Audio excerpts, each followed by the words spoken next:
तारीख की सबसे पुरअसरार मलिका बिल्कीस का जिक्र कुरान में मिलता है। वो पैगंबर सुलेमान अलैहिस्सलाम की अहलिया थीं। बिल्कीस ने एक ऐसी सल्तनत पर हुकूमत की जो जनूबी अरब से अफ्रीका तक फैली हुई थी। उनके बारे में कुछ नाकाबिले यकीन बातें हैं जो आपको मालूम होनी चाहिए। कुछ लोग दावा करते हैं कि वो आधी इंसान और आधी जिन थे। क्या हजरत सुलेमान अलैहिस्सलाम, जिनका जिन्नात पर कंट्रोल था और जो उनसे काम लेते थे, वाकई एक जिन से शादी कर सकते थे? इस्लामी कहानियां इस बारे में क्या कहती हैं? लेकिन ये कहानी एक मलका से शुरू नहीं हुई थी। ये एक छोटे परिंदे हुदहुद से शुरू हुई थी, जो इंसानों की बात समझता था और दूर दराज से अजीबो गरीब खबरें लाता था। इस नन्हे परिंदे ने एक ऐसी मलका की मदद की जो सूरज की पूजा करती थी ताकि वो मुसलमान हो जाए, और इस तरह तारीख बदल गई।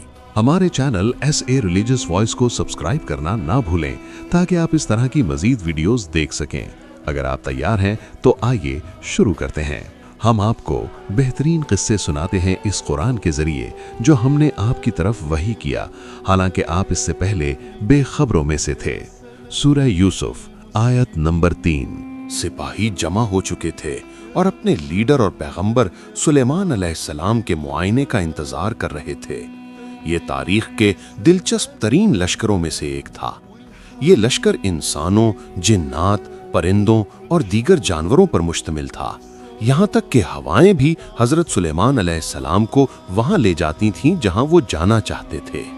इंसानी अफवाज में पैदल और घुड़सवार दस्ते शामिल थे। जिन्नात के जंगजू इंसानी आंख से ओझल थे। इस लश्कर को जो चीज इस कदर खौफनाक बनाती थी वो ये थी कि दुश्मन इसके बहुत से अरकान को देख नहीं सकता था। शेर जानवरों के ग्रोह के लीडर थे जिनके पीछे चीते थे। परिंदों की फौज में बहुत से बाज और शिकरे शामिल थे। हुदहुद नामी परिंदा इंटेलिजेंस यानी जासूसी का जिम्मेदार था। हुदहुद का काम तवील फासलों तक उड़ना और फौज के लिए जासूसी करना था। वो दुश्मन के बारे में सब कुछ देखता और सीखता, फिर वापस आकर रिपोर्ट देता। फौज में हुदहुद का किरदार बहुत हसास और अहम था। जिस वक्त लश्कर जमा हुआ, बहुत से जानवरों ने महसूस किया कि हुदहुद गायब है। उन्होंने एक दूसरे से सरगोशी की, कमांडर जल्द ही पहुंच जाएंगे और उन्हें एहसास हो जाएगा कि हुदहुद यहाँ नहीं है। जब हजरत सुलेमान अलैहिस्सलाम लश्कर के करीब आए तो सरगोशियां बढ़ गईं। पहुंचने पर उन्होंने देखा कि हुदहुद मौजूद नहीं है। हुदहुद दरअसल उस वक्त मलका सबा की सरजमीन में था। उसने एक लंबा सफर तय किया था और उसे अंदर से महसूस हो रहा था कि वो किसी अहम खबर का पीछा कर रहा है। वो शहर के ऊपर एक ऊंचे दरख्त पर उतरा। वहां से उसने सड़कों, घरों, महल्लात और दरवाजों को देखा। उसे कुछ गैर मामूली महसूस हुआ। ऐसा लग रहा था जैसे लोग किसी तकरीब के लिए जमा हो रहे हैं। उसने उस शहर में रहने वाले एक और हुदहुद से पूछा, ऐ खूबसूरत हुदहुद, क्या तुम मुझे बता सकते हो कि इस शहर में क्या हो रहा है? लोग मलका सबा को देखने जा रहे हैं। वो एक ऐसी तकरीब करने वाले हैं जहां वो सब सूरज के सामने सजदा करते हैं। हजरत सुलेमान के जासूस परिंदे को अब मालूम हो गया कि उसका एहसास दुरुस्त था। उसने पहले गार्ड्स देखे, फिर कमांडर्स और सिपाही। आखिरकार मलका सबा अपने तख्त पर नमूदार हुई। वो अपने तख्त से नीचे उतरी और लोगों की क़यादत की। उन्होंने अपने हाथ उठाए और सूरज के सामने झुक गईं और तमाम लोग उनके साथ झुक गए। हुदहुद ने सब कुछ देखा और सोचा कि हजरत सुलेमान अलैहिस्सलाम इस खबर पर क्या रद्द-ए-अमल देंगे। वो फौरन वापस उड़ा। कई दिनों की थका देने वाली परवाज के बाद वो वहां पहुंचा जहां लश्कर जमा था। तमाम परिंदों ने उसे गुस्से से घेर लिया। एक छोटी चिड़िया सबसे पहले बोली, तुम कहाँ थे? हमारे लीडर सुलेमान ने तुम्हारे बारे में पूछा था। हमें उम्मीद है कि तुम्हारे पास गायब होने का कोई अच्छा बहाना होगा। हुदहुद मजीद परेशान हो गया। उसने फैसला किया कि वो फौरन जाकर हजरत सुलेमान से मिलेगा। उसके पास बोलने और माफी मांगने के अलावा कोई चारा न था। वो कांपते हुए हजरत सुलेमान के खैमे की तरफ उड़ा। जब पैगंबर रात का खाना खा रहे थे, हुदहुद खिड़की से दाखिल हुआ और मेज के कोने पर खामोशी से बैठ गया। उसने हजरत सुलेमान के हाथों से दूर रहने की कोशिश की और खौफ से सर झुका लिया। उसने आजिज़ी से सलाम किया। उसने सर उठाया, लेकिन अपनी आंखें सिर्फ हजरत सुलेमान के हाथों और सीने तक ही उठा सका। वो उनके चेहरे की तरफ देखने की हिम्मत नहीं कर पा रहा था। बात करते हुए हुदहुद ने फैसला किया कि वही सबसे पहले बोलेगा। वो जानता था कि हजरत सुलेमान अलैहिस्सलाम के दिल तक पहुंचने का बेहतरीन तरीका सच्चाई को वाज़ेह तौर पर बताना है। उसने कहा, मेरे आका, मैं एक ऐसी कौम के बारे में अहम खबर लाया हूं जिसे आप नहीं जानते। एक दूर दराज जमीन में मैंने एक औरत को सबा के लोगों पर हुकूमत करते देखा। वो एक बड़े तख्त पर बैठती है और उसके पास वो सब कुछ है जो कोई चाह सकता है, लेकिन मैंने उसे और उसके लोगों को अल्लाह के बजाय सूरज के सामने झुकते हुए देखा। शैतान ने उनके आमाल को उनके लिए खुशनुमा बना दिया है। ये अल्फाज बहुत ताकतवर थे। हुदहुद ने दिखा दिया कि उसके पास देर से आने की एक हकीकी वजह थी। हजरत सुलेमान अलैहिस्सलाम ने जवाब दिया, यकीनन हमें देखना होगा कि क्या तुम सच कह रहे हो। मैं एक खत लिखूंगा, तुम उसे उनके पास ले जाओगे और फिर इंतजार करोगे कि वो क्या जवाब देते हैं। हुदहुद ने मेहरबंद खत लिया और तेजी से सबा की सरजमीन की तरफ उड़ा। जब वो पहुंचा तो महल के बाग में एक दरख्त पर उतरा और मलिका के कमरे को तलाश किया। उसने एक बड़ा कमरा देखा जिसकी बालकनी पड़ी थी। वो समझ गया कि यही मलिका का कमरा है। अपनी चोंच में खत दबाए हुए वो खुली खिड़की से अंदर दाखिल हुआ। उसने छत पर एक सजावट के पीछे छुपने का फैसला किया। जब उसने नीचे देखा तो मलिका को बिस्तर पर सोते हुए पाया। उसका चेहरा बहुत खूबसूरत था।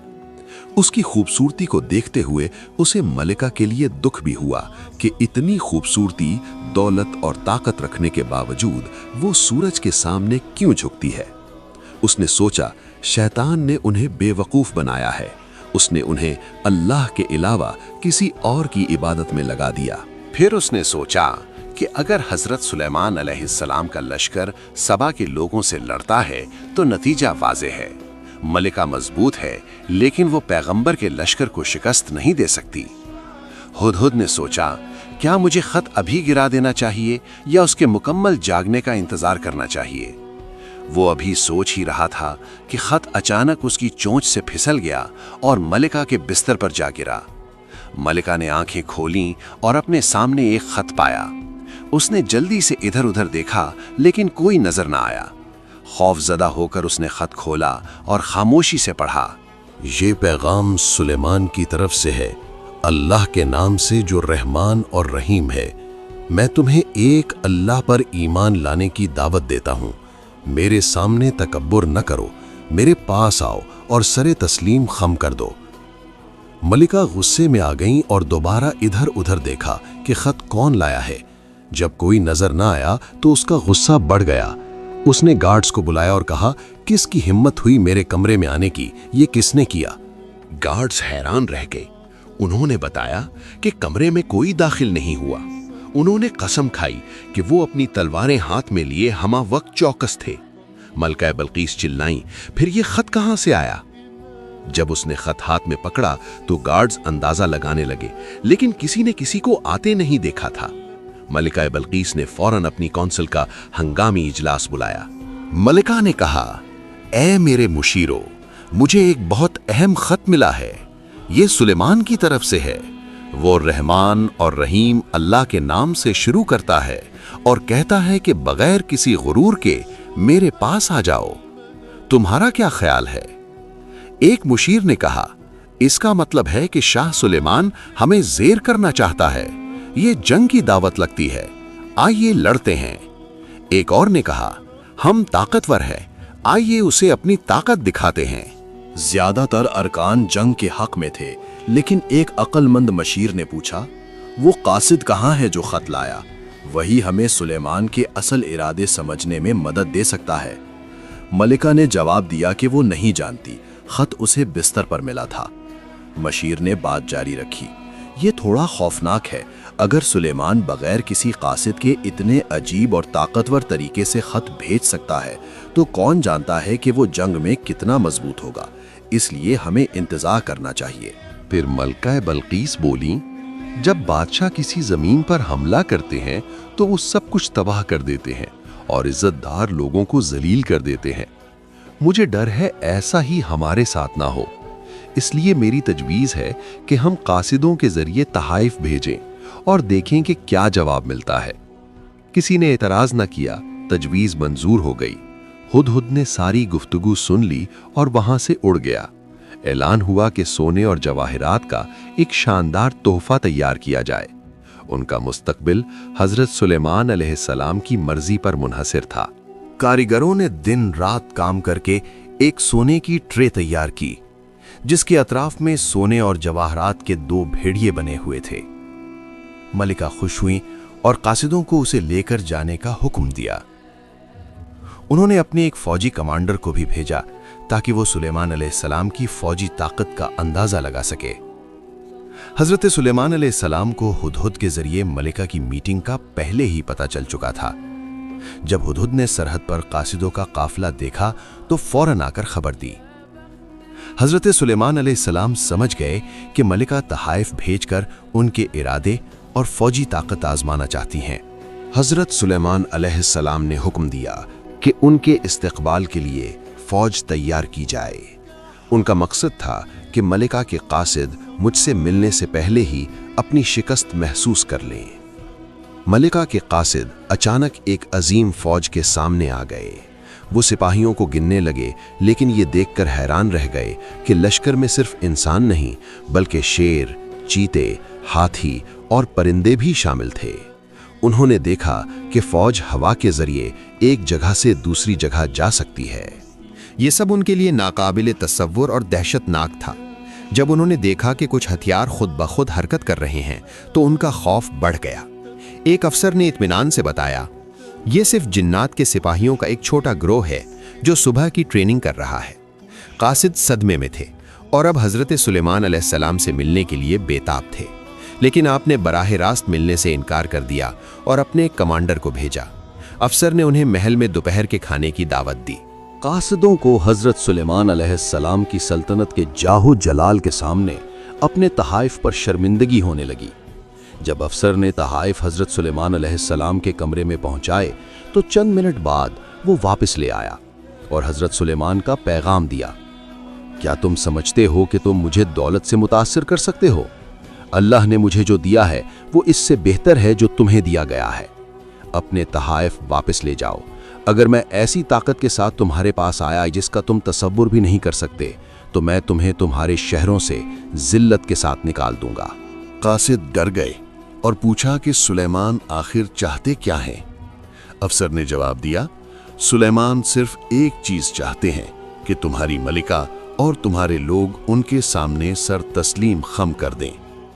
یہ امن کی دعوت بھی تھی اور ایک واضح وارننگ بھی۔ قاصد واپس ملکہ بلقیس کے پاس پہنچے۔ ملکہ سو رہی تھی، لیکن انہوں نے حکم دے رکھا تھا کہ قاصدوں کے آتے ہی انہیں جگا دیا جائے۔ ملکہ نے بیدار ہوتے ہی پوچھا، بتاؤ سلیمان نے تحفہ دیکھ کر کیا کہا؟ قاصدوں نے بتایا کہ ان کی سلیمان سے ملاقات نہیں ہوئی، ان کے کمانڈر نے تحفہ مسترد کر کے واپس کر دیا ہے۔ انہوں نے سلیمان کا پورا پیغام سنایا۔ ملکہ سوچ میں پڑ گئیں کہ سلیمان نے تحفہ قبول نہیں کیا۔ جب اسے پتہ چلا کہ سلیمان کے لشکر میں جانور اور جنات شامل ہیں تو وہ سمجھ گئی کہ صورتحال بہت سنگین ہے۔ اگر اس نے لڑائی کا فیصلہ کیا تو وہ سب کچھ کھو سکتی ہے۔ اب صرف ایک ہی راستہ تھا کہ خود جا کر سلیمان سے بات کی جائے۔ اس نے اپنی رائل کونسل اور جنگی مشیروں کو دوبارہ جمع کیا۔ ادھر حضرت سلیمان علیہ السلام بھی میٹنگ کر رہے تھے، جس میں وزراء، کمانڈرز اور علماء شامل تھے۔ حضرت سلیمان علیہ السلام نے کہا، میں اللہ کی حمد بیان کرتا ہوں اس دولت اور طاقت پر جو اس نے دی۔ انہوں نے جاری رکھا، یہ کیسے ممکن ہے کہ ہمارے جیتے جی توحید کا علم بلند ہوتے ہوئے اب بھی کچھ لوگ سورج کی پوجا کرتے ہیں؟ یہ ہمارے لیے ناکامی اور شرم کی بات ہے۔ سلیمان علیہ السلام اپنی شان کے لیے نہیں بلکہ اللہ کی بادشاہت کے لیے حکمرانی کر رہے تھے۔ کمانڈر نے کہا، صرف حکم دیں اور میں ملکہ سبا کا تخت اور ان کے لوگوں کو تباہ کر دوں گا۔ لیکن سلیمان نے جواب دیا، میں تشدد کو ترجیح نہیں دیتا۔ مجھے امید ہے ملکہ خود یہاں آئے گی، لیکن اس کے پہنچنے سے پہلے آپ میں سے کون ہے جو اس کا تخت یہاں لا سکے؟ ایک جن نے کہا میں آپ کے کھڑے ہونے سے پہلے لے آؤں گا، لیکن ایک عالم جنہیں اللہ نے علم لدنی دیا تھا نے کہا میں آپ کی پلک جھپکنے سے پہلے اسے لے آؤں گا۔ جیسے ہی حضرت سلیمان علیہ السلام نے یہ پیشکش قبول کی، ملکہ کا تخت اچانک ان کے سامنے موجود تھا۔ یہ ٹیلی پورٹیشن کی طرح تھا جو کسی انسان نے پہلے کبھی نہیں کیا تھا۔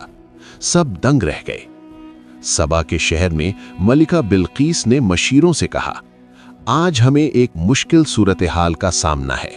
سلیمان علیہ السلام چاہتے ہیں کہ ہم ہتھیار ڈال دیں۔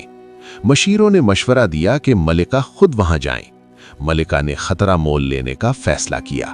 حضرت سلیمان علیہ السلام جانتے تھے کہ ملکہ طاقت اور ترقی کے بارے میں غلط نظریہ رکھتی ہے۔ وہ اسے بتانا چاہتے تھے کہ اصل عظمت اللہ پر ایمان لانے میں ہے۔ انہوں نے ملکہ کے تخت کا ڈیزائن تبدیل کرنے کا حکم دیا تاکہ اسے آزمایا جا سکے۔ جب سلیمان علیہ السلام نے تخت پر سورج کا نشان دیکھا تو کہا کتنی بے وقوفی ہے کہ کوئی سورج کی پوجا کرے۔ انہوں نے ایک ماہر آرکیٹیکٹ یعنی معمار کو بلایا اور کہا کہ پانی کے اوپر ایک ایسا محل بناؤ جس کا فرش شفاف ہو تاکہ وہ تیرتا ہوا محل لگے۔ آرکیٹیکٹ نے کہا کہ اگر جنات مدد کریں تو یہ 2 ہفتوں میں تیار ہو جائے گا۔ حضرت سلیمان علیہ السلام نے جنات کو کام پر لگا دیا۔ فرش خالص شیشے کا بنایا گیا جس کے نیچے پانی صاف نظر آتا تھا۔ آرکیٹیکٹ نے چھت بھی شیشے کی بنائی اور دیواروں پر آئینے لگائے۔ جب ملکہ بلقیس حضرت سلیمان علیہ السلام کی سرزمین کے قریب پہنچی تو اسے عجیب و غریب چیزیں نظر آئیں۔ اسے احساس ہوا کہ یہ طاقت انسانی نہیں بلکہ الہی ہے۔ اس کا غرور ٹوٹنے لگا۔ محل کا منظر دیکھ کر وہ دنگ رہ گئی۔ سونے کے ستون اور قیمتی پتھر ہر طرف تھے، لیکن سب سے متاثر کن حصہ وہ شیشے کا فرش تھا۔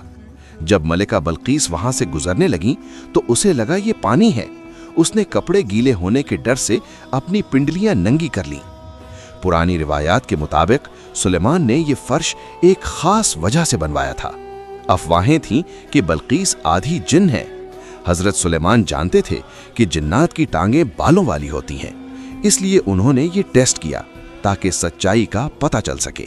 کچھ کہانیاں کہتی تھیں کہ بلقیس کی ماں انسان اور باپ ایک طاقتور جن یا عفریت تھا، لیکن قرآن اس بارے میں خاموش ہے۔ اسلامی علماء کے مطابق بلقیس انسان ہی تھیں۔ جنات نے یہ افواہ اس لیے پھیلائی تھی تاکہ حضرت سلیمان ان سے شادی نہ کریں۔ جنات ڈرتے تھے کہ اگر سلیمان کا بیٹا ہوا تو وہ بھی جنات کو غلام بنا کر رکھے گا۔ زیادہ تر جن جھوٹے ہوتے ہیں۔ جب حضرت سلیمان نے بلقیس کی ٹانگیں دیکھیں تو وہ عام انسان جیسی تھیں۔ ان کا شک دور ہو گیا۔ پھر انہوں نے ملکہ کو تخت دکھایا اور پوچھا کیا یہ تمہارا تخت ہے؟ بلقیس حیران رہ گئی اور کہا یہ بالکل ویسا ہی لگ رہا ہے۔ اس نے محسوس کر لیا کہ یہ اسی کا تخت ہے جو اس کے پہنچنے سے پہلے یہاں پہنچا دیا گیا۔ وہ گہری سوچ میں پڑ گئی کہ اس کے لوگوں کے عقائد کتنے کھوکھلے ہیں۔ دوپہر کے کھانے پر حضرت سلیمان علیہ السلام نے اسے اللہ کے بارے میں بتایا کہ سورج اللہ کی ایک مخلوق ہے جو انسانوں کی خدمت کے لیے بنائی گئی ہے۔ اسے پوجنا انسانی ذہانت کی توہین ہے۔ ملکہ بلقیس سمجھ گئی کہ وہ شیطان کے دھوکے میں تھی۔ اس کے دل میں ایمان کی روشنی جاگ اٹھی۔ جب مشیروں نے سورج کے غروب ہونے پر سجدے کا کہا تو ملکہ نے انہیں ڈانٹا اور کہا کہ تم اب بھی سورج کو پوج رہے ہو۔ ملکہ بلقیس نے اپنے اسلام کا اعلان کیا اور اللہ کے سامنے سر جھکا دیا۔ جلد ہی ان کی پوری قوم مسلمان ہو گئی۔ یہ سب ہدہد کے اس احساس سے شروع ہوا تھا۔ قرآن کا یہ قصہ ہمیں علم کی اہمیت اور اللہ کے شکر کی یاد دلاتا ہے۔ اگر آپ کو یہ ویڈیو پسند آئی تو لائک اور سبسکرائب کریں۔ اللہ آپ کی حفاظت کرے۔